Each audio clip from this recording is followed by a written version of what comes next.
Welcome to the family, son. Hey guys, what's up? It's JMT and welcome to a game called Killer's Night. This is another one of those slasher type horror games in Roblox and I love playing these, so we're going to go ahead and actually check this out and see what it's all about. This game was just released like 2 months ago, so it's still in the beta version. I think there was just an update today, but I don't think it was anything like huge or important really. It was just a lot of bug fixes, and that's what they're going to be coming out with the game to try to actually make it, playable before they actually go ahead and do some major updates. But we're going to check out everything that this game contains, okay? I love the loading screen. I like this. I really like their logo. Let's go ahead and check out the killers here. There are currently 4 killers in this game so far, and each killer does have like little costumes here you can go ahead and look at, you can purchase or whatever. There are game passes in this, which we will be getting in future videos. But let's go ahead and actually check these out. So the first killer is called the Maniac. No one living knows his true name. He is an enigma, a shadowy figure lurking among the pines of Camp Redhill. His power is Stalk, which silences terror music. This is giving me like Jason Voorhees vibes, like, Friday the 13th. I think that's what the Maniac is referring to. Next is the Wraith. Edward was the ill-begotten son of Sir Francis Bleak and Madame... I'm not even going to try to say that last name. He died of unnatural causes at a young age. His soul hunts for vengeance with a relentless malevolence. His power is also Stalk, which silences terror music. So it looks like these 2 killers have the same power. I don't know if that's like the best thing to have. I don't know if you want 2 killers to have the same power. You could have gone ahead and actually try to change it up a bit, but... let's go ahead and check out the other killers. Next we have Windigo, a malevolent forest spirit with an insatiable appetite for human flesh. Beware the lurker in the dark. His power is Bloodlust, increased speed and sense movement. Windigo actually looks like an overpowered killer right now in this game, just because of sense movement I'm reading. I wonder if sense movement is like if he can tell if people are around him or where people are, which helps out like a bunch in these like survive the night type games. And he also has increased speed, so that's a bonus right there. The final killer in this game is called Plague. Radiation poisoning has irreversibly twisted his mind. His sole desire is to spread pestilence and decay. Where Plague goes, pain is sure to follow. His power is called Toxic Bombs. It causes nearby survivors to cough. I think he's going to be more of a recon character. If his main thing is to go ahead and just make survivors cough, it's going to let you know where survivors are. I don't think it does anything damage-wise, which is very interesting. I wonder if in the future they'll go ahead and actually make the toxic bombs, like if you walk into that certain area, not only will you cough, but take damage as well. And the interesting thing with these killers, right, is you can't use them on every single map. You see that they're locked right now? Well, let's read the top. You can only use these killers on like certain maps. So you can only use the Windigo killer on the map Campground. You can only use the Plague killer on the map Power Plant. And you can only use the Wraith killer on the map Cemetery. So it's like, what? Very interesting thing to a game. I've never seen that before. And it also doesn't matter what costume you have on. You still can't use these characters unless you're on that certain map. But let's go ahead and actually check out all the costumes for the characters here. So we have Default for Maniac. This is what you get at the start of the game. Then we have Hellraiser. Death Angel. Jeez. You get this out of the supporter bundle. Then we have Jason.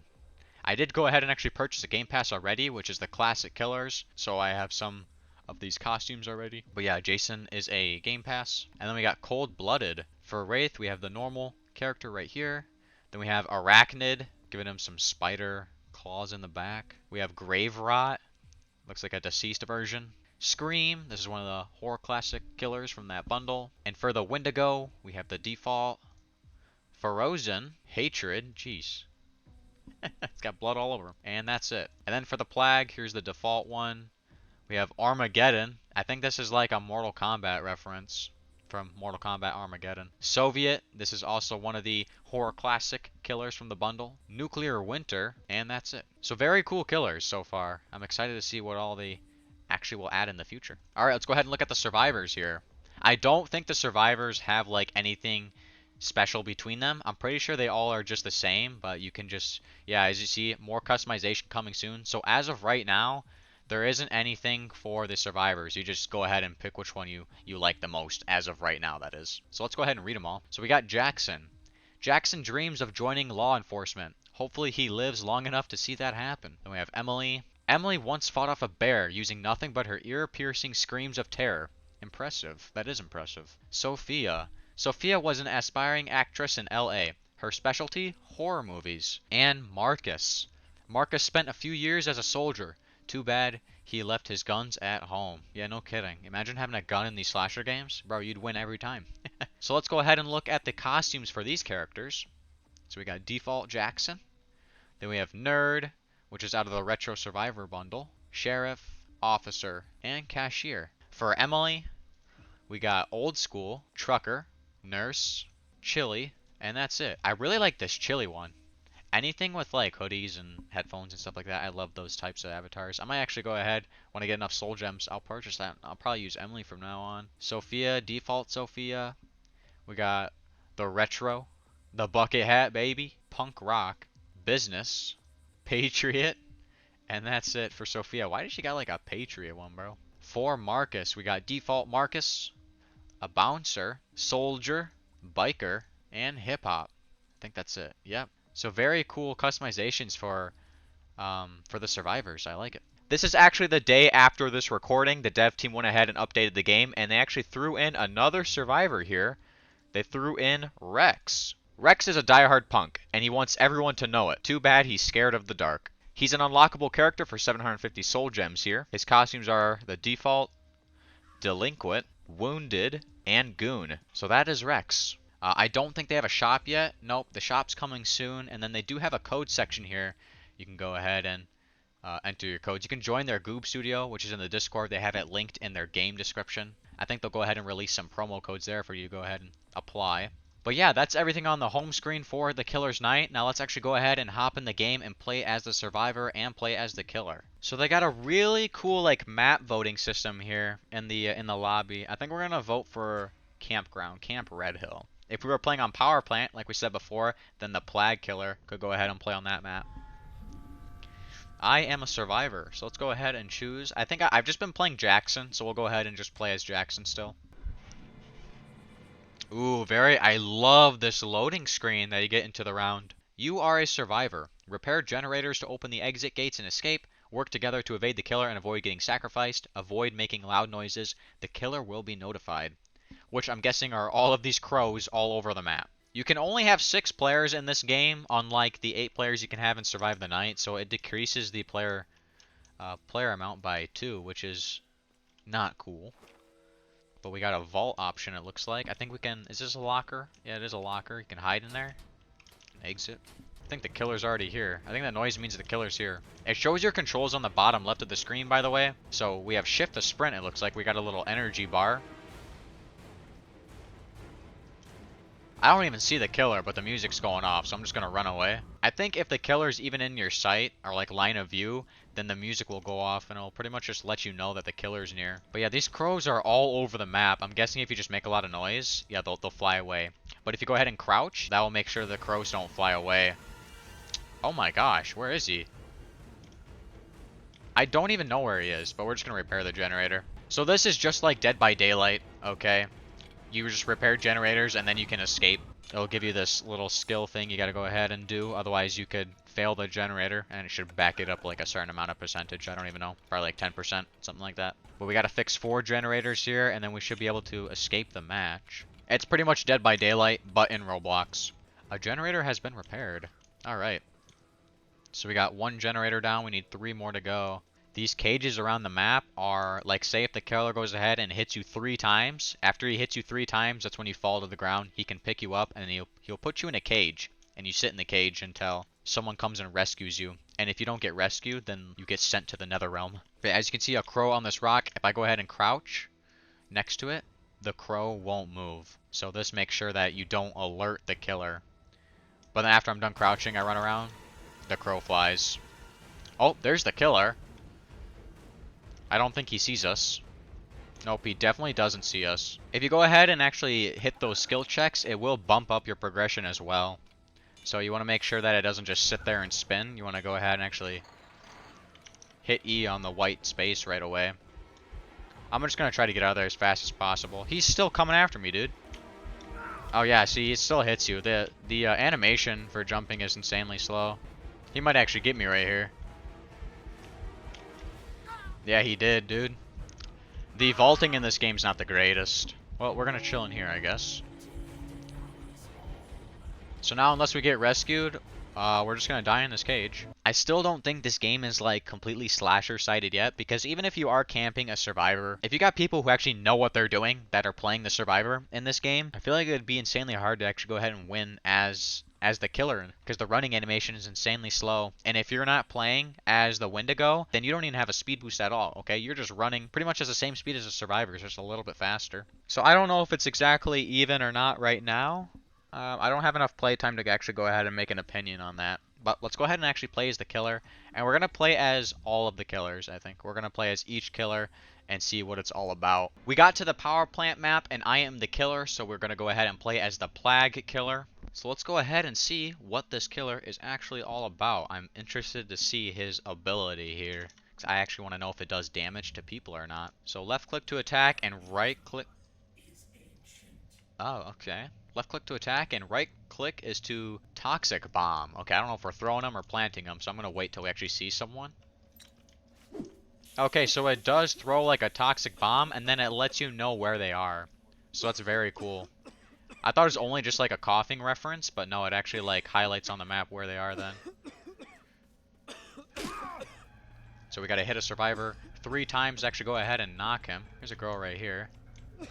Oh, she got into the toxic gas as well. So it looks like it doesn't only just work on the second floor, but it worked for the first floor as well. We should be able to go ahead and... Okay, we can't reuse a trap. Oh, wait, yeah, we can. Let's go ahead and just throw her back in here. Or throw her in there. So that was the plague killer, okay? We can't actually go ahead and get some decent gameplay in this game yet.